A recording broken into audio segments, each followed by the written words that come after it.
자, 우리 하나님의 말씀 보도록 하겠습니다. 오늘 하나님의 말씀은 요한복음 5장 1절에서 9절까지 말씀입니다.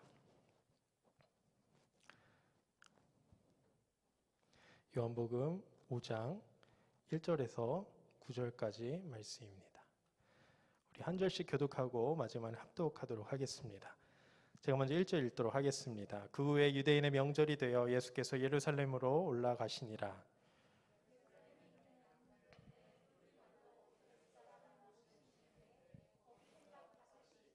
그 안에 많은 병자, 맹인, 다리 저는 사람, 혈기 마른 사람이 누워 물의 움직임을 기다리니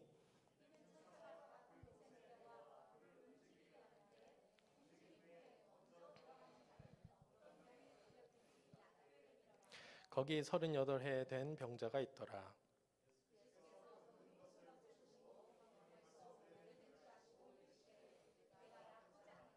병자가 대답하여 주여 물이 움직일 때에 나를 못에 넣어주는 사람이 없어 내가 가는 동안에 다른 사람이 먼저 내려가나이다. 함께 읽겠습니다. 그 사람이 곧 나아서 자리를 들고 걸어가니라. 아멘. 네, 아멘. 할렐루야. 아멘. 이 수요기도회 가운데 주님이 함께 하실 줄 믿습니다. 오늘 본문에 양문이라 하는 문이 있었는데 거기에는 베데스다라는 연못이 있었다고 합니다. 근데 그 베데스다의 뜻은 자비의 문이라는 뜻입니다. 또 행각 5이 있었는데 거기는 그늘이 있어서 거기서 많은 사람들이 쉬었습니다. 그런데 여기 행각에 많은 병자들이 있었던 겁니다. 맹인이 있고 저는 사람이 있고 혈기 마른 사람이 누워 있었습니다. 거기에는 오늘 말씀에 보면 천사가 내려와서 못에 내려와서 그 사람들을 치료한다고 하는데 물이 동하여서 그 물이 동할 때에 사람이 들어가면 그 가장 먼저 들어가는 사람이 낫는다라고 나와 있는데 제 생각에는 요즘 관광지처럼 뭔가 자연에서 생긴 그런 온천, 그런 자연수가 있어서 물이 쏟을 때가 있었나 봅니다. 그 쏟을 때에 물에 들어가면 그런 낫는다는 소문이 있어서 많은 사람들이 이제 그 행각에 그 베데스다 연못에 모여 있었던 것이죠. 얼마나 낫는지는 모릅니다. 확실히 어느 정도 효과가 있는지도 모르지만 이 사람들은 그 간절함에 의해서 이 자리에 다 앉아 있는 것이죠. 하루는 주님께서 그 환자가 우글거리는 베데스다 연못에 오셨는데 한 비참한 병자를 보았습니다.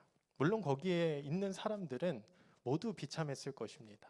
다 몸이 아파서 정상인 사람은 아무도 없었을 것입니다. 근데 유독이 그 주님께서는 그 비참한 한 자를 유독이 바라보셨다는 겁니다.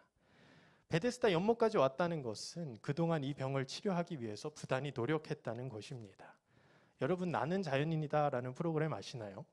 저는 가끔 TV에서 틀면 항상 나오는 프로그램이라 심심할 때마다 보는데 그 사람들의 특징들이 있습니다. 도시에서 열심히 일하다가 병에 걸렸습니다. 근데 여러 가지 치료를 하고 뭐 약도 먹고 병원을 다녔지만 낫지가 않아서 최후의 방법으로 이 자연으로 왔다는 것이죠. 그런 것처럼 오늘 이 베데스다에 온 환자들도요. 병원에도 다 다녀봤고요. 좋은 약초란 약초는 다 찾아보았지만 난치병으로서 최종적으로 이 베데스다 연못에 도착한 사람들일 거라는 겁니다. 정말 이성적으로는 말도 안 되는 일입니다. 어떻게 물에 들어가면 이 병이 낫는다는 겁니까? 근데 이성적인 방법으로 다 해봤는데 낫질 않으니 이젠 비이성적인 방법을 찾기 시작한 거죠. 그만큼 치유에 대한 절박한 사람들이 모여 있었을 것입니다. 그런데 주님은 그들을 뒤로하고 한 비참한 환자를 본 것입니다. 모두가 다 비참한데, 모두가 다 간절한데, 모두가 다 절망스러운데 왜 하필 주님께서는 그 사람만 보았을까요? 그는 희망이 없었기 때문입니다. 그를 설명하기를, 성경에서 말하기를 38년 동안이나 그 병을 앓고 있었다고 말합니다. 어떤 병인지는 자세하게 알지 못하지만 몸을 잘 못 가누는 병이라고 합니다. 38년 동안이나 그는 자신의 인생을 마음대로 할 수 없었던 사람이라는 거죠. 그리고 그가 말하기를 이 특별한 물이 내 눈앞에 있는데 여기에 들어가면 나을 수 있는데 눈앞에 물이 있음에도 나는 몸을 가누지 못하는 자라 들어갈 수 없는 그런 비참한 처지라는 것이죠. 이 사람도 처음에는 낫기를 갈망해서 베데스다 연못에 왔을 것입니다. 몇 날 며칠이 걸렸든 기어서 왔든 굴러서 왔든 어떻게든 이 소문을 듣고 찾아왔을 것입니다. 이 소문이 사실인지 아닌지 몰라도 이 방법밖에 없기 때문에 여기에 왔을 것이라는 거죠. 무엇이 그를 이곳까지 이끌게 했습니까? 바로 희망이었습니다. 이 병이 치유된다는 희망 때문에, 나을 수 있다는 희망 때문에 이 베데스다 연못에 찾아온 것이죠. 그런데 와보니까 문제가 생겼습니다. 첫 번째는 베데스다 연못에는 정말 절박한 사람들만 모여 있다는 겁니다. 나만 절박한 것이 아니라 정말 많은, 정말 수많은 절박한 사람들이 모여 있다는 것이죠. 두 번째는 연못에 물이 동할 때에만 기적이 일어난다는 겁니다. 다시 말해 뭡니까? 경쟁이라는 거예요. 병이 나으려면 경쟁을 해야 된다는 겁니다. 세상 속에서 몸이 아파서 경쟁에 뒤처져서 이 자리까지 왔습니다. 밀려 이 베데스다 연못까지 왔습니다. 근데 이곳 또한 경쟁 사회라는 거죠. 절박한 사람들이 모여 있었습니다. 그리고 그 연못이 동할 때에 가장 먼저 들어가야만 나을 수 있다는 거죠. 그래야만 치료받아서 성공할 수 있는 것입니다. 더욱이 다른 사람에게는 친구들이 있었습니다. 예전에도 그랬는데 우리 사회는 어떤 사회예요? 인맥 사회죠. 인간관계가 중요합니다. 큰 자산이죠. 다른 사람은 몸을 잘 못 움직여도 주변 친구들이 그를 도와줘서 물에 던져 넣어 주었습니다. 근데 이 병자는 혼자였다는 거예요. 아무도 의지할 사람이 없다는 겁니다. 다시 말해 날 사랑해 주는 사람이 아무도 없었다는 거죠. 그는 철저히 혼자였다는 겁니다. 그래서 그는 비참한 겁니다. 희망이 없기 때문에. 가장 불쌍한 사람은 희망이 없는 사람이죠. 희망이 있으면 우리는 살아갈 수 있습니다. 근데 기대하는 만큼 절망도 큰 법입니다. 그리고 희망이 사라졌습니다. 이 38년 된 병자는 베데스다 연못만 가면 나올 줄 알았습니다. 근데 막상 가보니 거기도 똑같은 사회였고 똑같은 경쟁이었습니다. 억울함과 고통과 절망이 있는 곳이었습니다. 그는 희망이 없었죠. 자신의 삶 속에서 소망을 찾아볼 수 없었다는 겁니다. 주변에서도 자신을 불쌍하게 여기지 않습니다. 내일이 가장 먼저이기 때문인 거죠. 사람이 가장 서러울 때가 언제이십니까? 사람이 언제죠? 사람이 가장 서러울 때가 아무도 내 마음을 몰라줄 때죠. 나는 고통스럽다고, 절망스럽다고, 나는 너무 힘들다고 몸부림치고 소리치는데 아무도 내 마음을 몰라주고 내 말을 들어주지 않을 때입니다. 다들 그저 자기 문제 해결에 급급해서 그냥 나는 나 몰라라 하는 그런 것이 가장 서럽다는 것이죠. 그렇기에 오늘 주님은 그를 찾아오신 것입니다. 그리고 가장 불쌍한 자라 여기시고 그에게 찾아오신 것이죠. 어쩌면 우리 또한 이 영적으로 38년 된 병자처럼 가장 불쌍한 자가 아닐까 싶습니다. 나에게 문제가 있었습니다. 그 문제를 해결하기 위해 교회에 왔습니다. 고침을 받는다는 소문을 듣고 그저 여기에 오면 나을 것이라는 그런 희망을 가지고 찾아온 것입니다. 그런데 현실은 어떻습니까? 달라지진 않습니다. 오히려 철저하게 나 혼자일 것 같은 느낌이 든다는 거죠. 교회나 사회나 별반 다를 게 없어 보입니다. 여기도 왠지 경쟁해야 될 것 같아요. 뭔가 헌금을 더 많이 하고 봉사를 더 많이 하고 다른 사람들에게 칭찬을 받아야만, 그래야만 하나님이 나를 이뻐해 줄 것 같다는 거죠. 우리 눈앞에 있는 복을 쟁취하기 위해 다른 사람보다 먼저 움직여야 된다는 겁니다. 먼저 그 복을 차지해야 된다는 거죠. 주변의 어려운 사람들을 살피기보다는 나의 이득을 챙기기 위해, 내 문제가 먼저 급하니까, 먼저 우선순위니까 그것을 해결하기 위해 불을 켜고 신앙생활을 해야 할 것만 같습니다. 그래서 뒤처져서 고통스러운 거죠. 왠지 구원을 못 받을 것 같습니다. 주님이 나보다 더 열심히 저 사람을 더 이뻐하고 저 사람에게만 구원을 줄 것 같다는 거죠. 그런데 이 모든 것을 누가 바라보고 계십니까? 바로 우리 주님께서 보고 계시다는 겁니다. 세상이 몰라줄 때, 아무도 내 마음 몰라줄 때, 아무도 내 고통 몰라줄 때, 내 아픔 몰라줄 때 주님은 그런 우리를 바라보십니다. 그리고 찾아와 말씀하십니다. 내가 낫고자 하느냐. 이것이 주님의 마음입니다. 내가 낫고자 하느냐. 38년 된 병자는 놀랐을 겁니다. 아무도 자신에게는 관심이 없는 줄 알았습니다. 기적의 베데스다 연못은 바로 내 앞에 있었지만, 내 눈앞에 있었지만 그 기적은 나하고는, 나의 삶과는 무관한 그런 일이었습니다. 저들은 기적을 맛보아 기뻐서 날뛰고 있지만 그 기쁨은 내 것이 아니기 때문에 나하고는 상관없는 일이기에 그들이 기뻐할수록 나는 더욱더 비참해지고 절망스러워지는 거죠. 그런데 그 절망스러운 자리에 주님이 찾아오셔서 말씀하십니다. 내가 낫고자 하느냐. 이 말 한마디가 그에게 소망이 된 것입니다. 삶의 희망을 갖게 한 것입니다. 그동안 포기했던 삶의 자리에서 일어설 수 있는 한마디였습니다. 사랑하는 성도 여러분, 현재 삶의 자리가 절망스럽습니까? 아무도 내 마음을 몰라줍니까? 아무도 내 고통을 들어주지 않습니까? 그러나 기억하십시오. 우리 주님께서는 이 모든 것을 보고 계십니다. 모든 것을 알고 계십니다. 그것을 뛰어넘어서 우리에게 찾아와 말씀하시죠. 내가 낫고자 하느냐.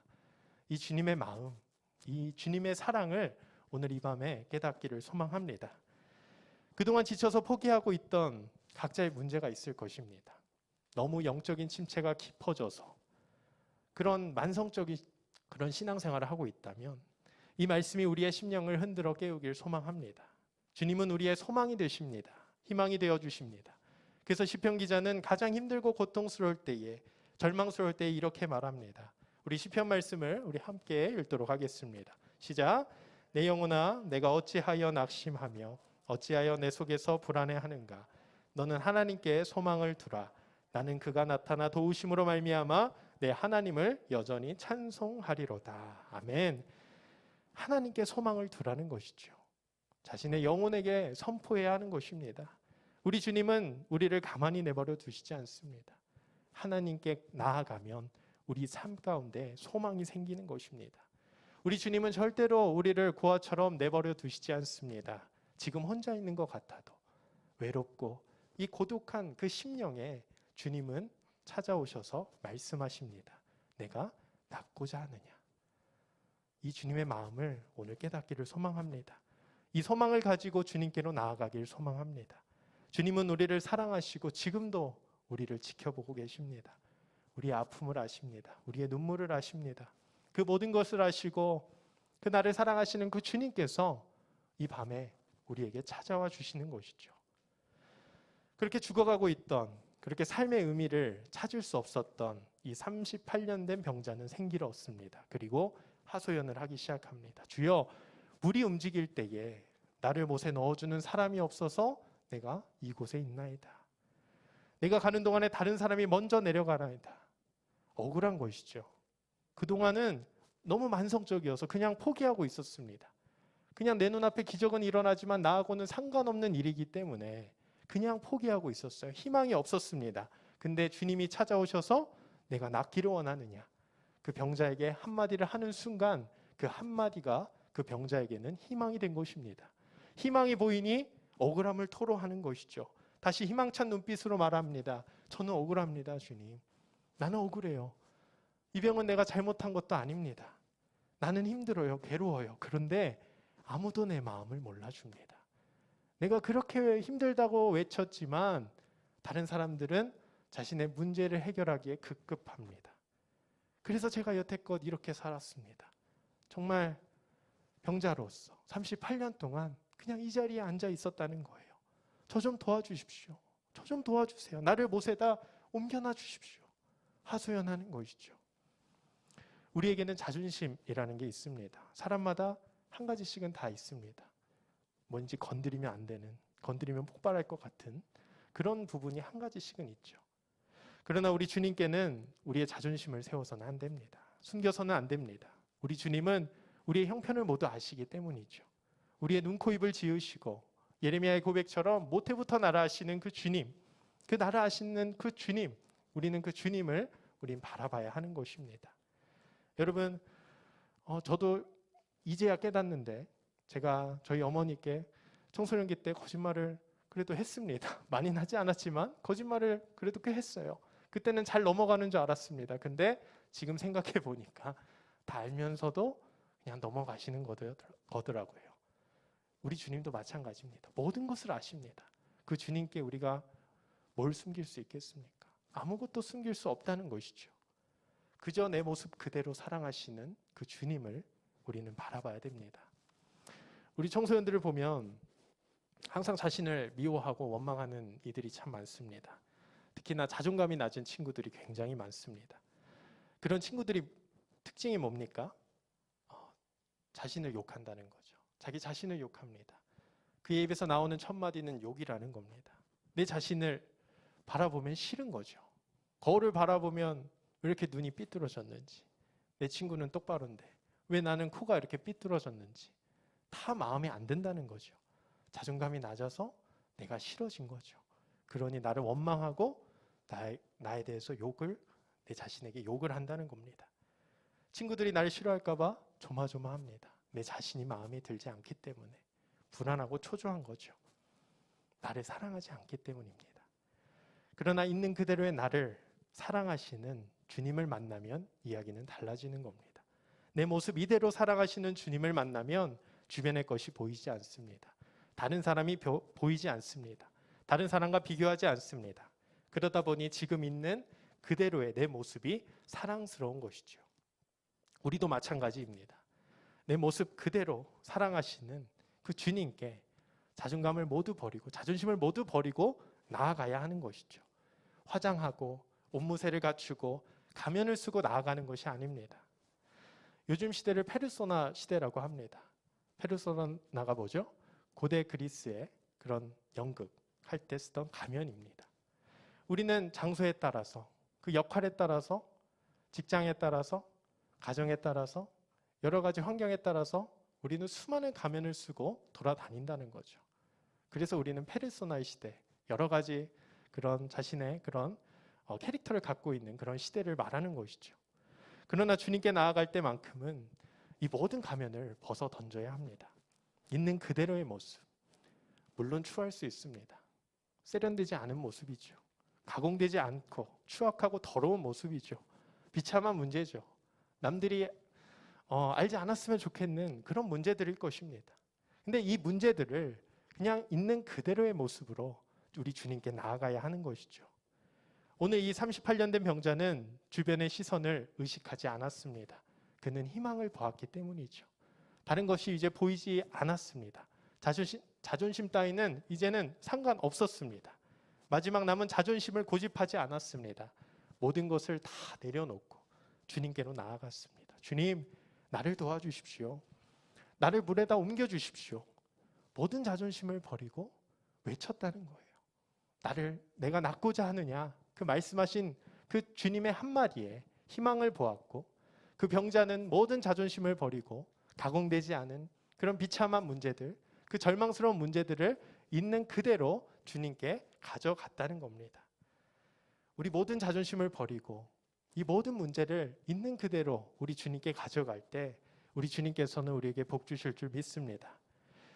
최근에 나미야 자파의 기적이라는 책을 읽었습니다. 아주 10년 된 10년 동안 베스트셀러와 그 베스트셀러를 유지한 그 일본 소설책인데 읽어보니까 굉장히 재밌더라고요. 그 나미야 자파점이라는 그 고민 해결 상담소를 중심으로 벌어지는 일들을 다룬 소설인데, 이 작가의 풍부한 상상력으로 만들어내는 이야기를 통해서 어떤 독자든지 쉽게 빠져드는 그런 소설이었습니다. 그 소설 속에서 그 나미야 자파점에 고민 편지를 두고 가는 사람들은 처음에는 자존심을 부립니다. 그래서 자신의 문제를 있는 그대로 쓰질 않아요. 그 모습을 다 알고 있는 우리 나미야 자파점의 그 고민을 해결해주는 할아버지는 그것을 다 알고 슬슬 그 사람을 자존심을 긁기 시작합니다. 그러면서 서서히 그 사람의 진짜 문제를 알아내기 시작한다는 거죠. 그러면 상대는 발끈해서 당신이 뭘 아냐면서 그 문제의 실질적인 원인을 계속해서 할아버지한테 털어놓기 시작합니다. 그런데 그것이 문제의 시작, 그 해결의 시작이 되고 결국 나중에는 모든 자존심을 내려놓고 그 할아버지에게 모든 것을 오픈할 때 진정으로 할아버지에게 도움을 받을 수 있는 환경이 열리게 되는 것입니다. 신앙 또한 마찬가지입니다.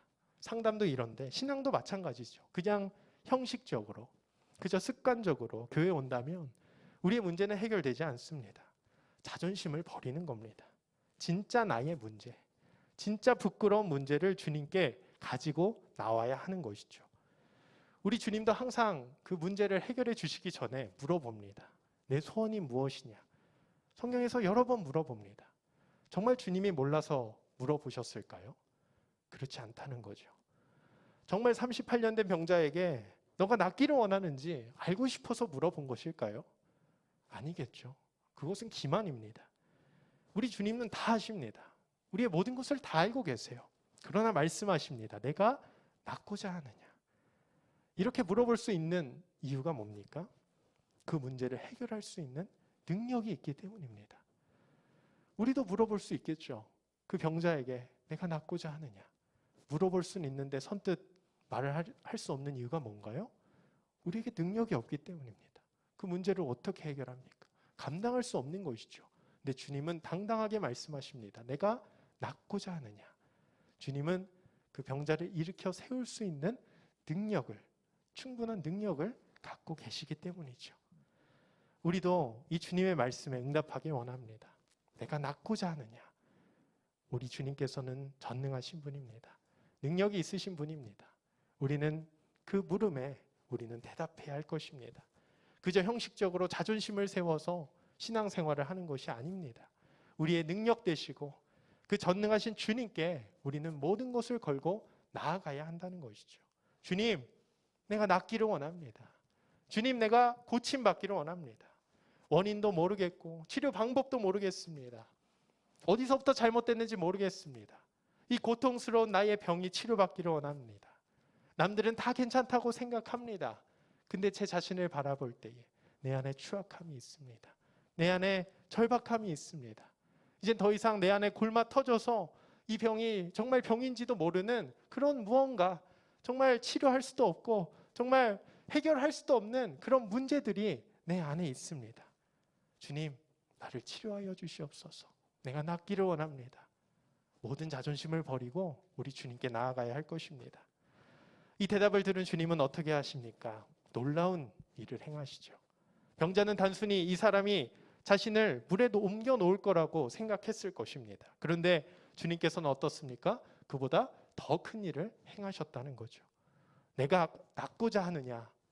물어본 주님께서는 병자의 하소연을 다 듣고 말씀하십니다. 우리 8절을 다 같이 한번 읽어보겠습니다. 시작. 예수께서 이르시되 일어나 내 자리를 들고 걸어가라 하시니 아멘. 일어나라. 내 자리에서 일어나라. 그리고 걸으라. 우리 주님이 말씀하시는 거죠.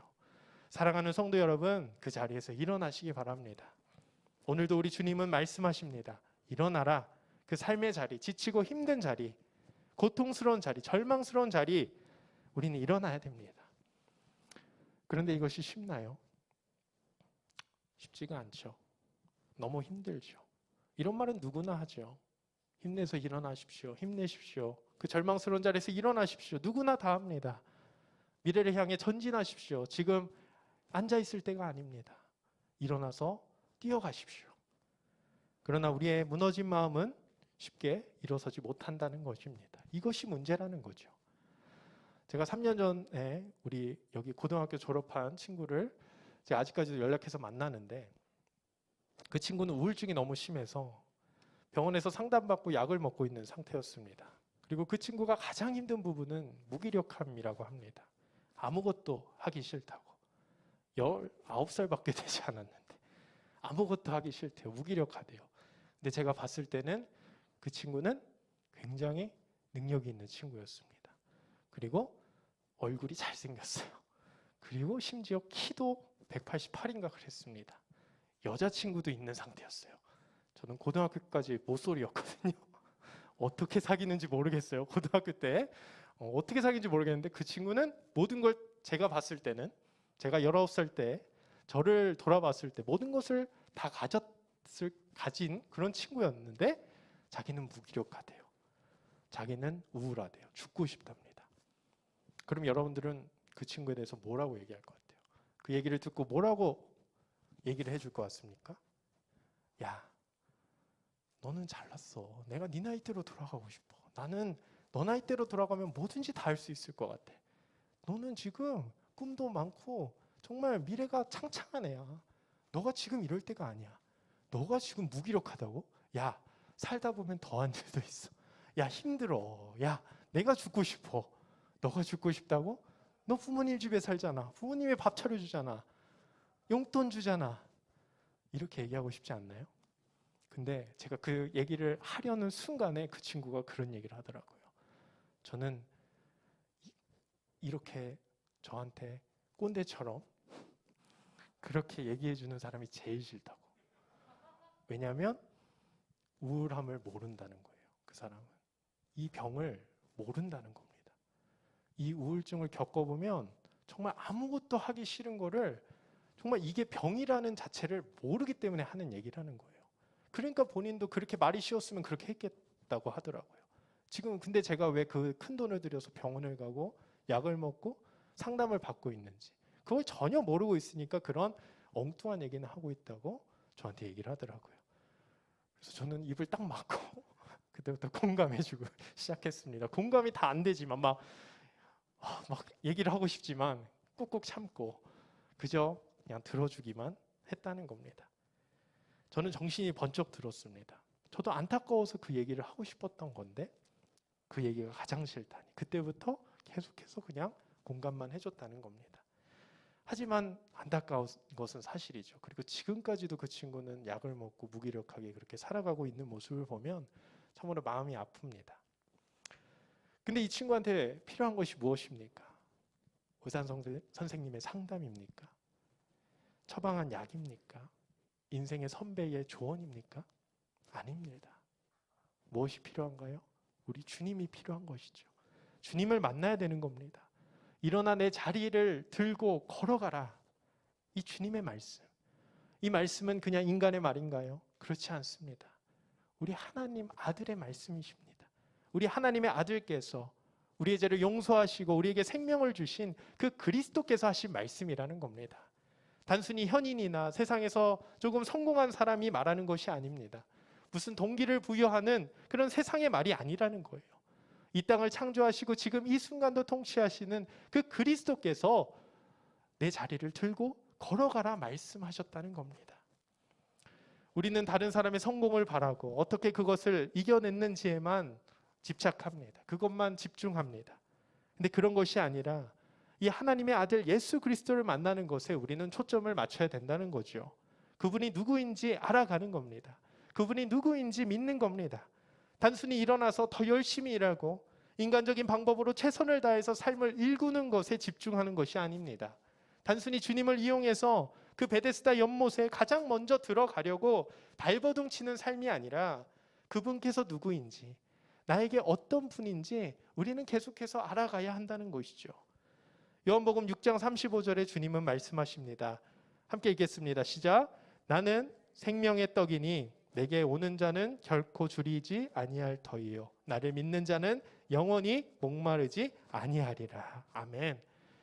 그분이 없으면 우리는 평생 영적으로 안진뱅이요 맹인이요 혈기 마른 사람입니다. 그저 베데스다 연못의 소문만 듣고 그것에 집착하는 사람들이라는 거죠. 주님을 만나는 목적이 뭡니까? 세상 사람들과 똑같이 주님을 만나서 베데스다 연못으로 그 누구보다 빠르게 들어가는 겁니까? 정말 이것이 주님을 만나는 목적이 맞습니까? 우리는 주님이 없으면 살아있으나 죽은 자입니다. 내 힘으로는 문제의 근원을 해결할 수 없는 죄인이라는 거죠. 그러나 우리의 생명 되시는 그 주님을 만나면 세상에서 아무리 노력해도 가질 수 없는 그 영생, 그 구원을 받을 수 있는 거죠. 구원받는 것, 이것이 주님을 만나는 목적이 되어야 하는 것입니다. 오늘 이 병자의 병고침이 단순히 세상이 말하는 성공이라고 말해서는 안 됩니다. 이 병자는 세상이 줄 수 없는 생명을 얻은 자입니다. 예수님이 베데스다 연못에 그를 옮겨서 나오면 그것은 세상의 방법으로 치유된 것입니다. 그건 주님이 아니더라도 누구든지 할 수 있는 겁니다. 조금이나마 그런 이타적인 마음만 먹으면 충분히 할 수 있는 일이죠. 그러나 주님은 그의 병을 치유할 뿐만 아니라 세상이 줄 수 없는 완전한 구원을 그에게 허락해 주셨다는 겁니다. 단순히 겉모습으로만 정상적인 다른 사람 보기에 세련돼 보이는 인생이 아니라 남들이 나를 부러워하기도 하고 또 성공했다고 얘기하기도 하고 그런 인생을 우리가 추구해서는 안 된다는 것이죠. 그것보다는 나만이 알고 있는 그런 부끄러운 죄들, 그 주님 앞에서 말 못할 그런 비참한 존재, 어떤 그 죄가 해결되지 않아서 몸부리치는 그런 공허함들, 이 모든 것들이 우리 주님 안에서 해결될 줄로 믿습니다. 오직 이 밤에 그 사랑의 주님, 우리를 구원하시는 그 주님만 만나기를 소망해야 할 것입니다. 그 주님과의 만남을 소망하십시오. 그 주님께서 단순히 우리의 문제뿐만 아니라 영적으로 주저앉아 있는 우리의 삶 가운데 생기를 불어 넣어 주실 것입니다. 일어나 내 자리를 들고 걸어가라.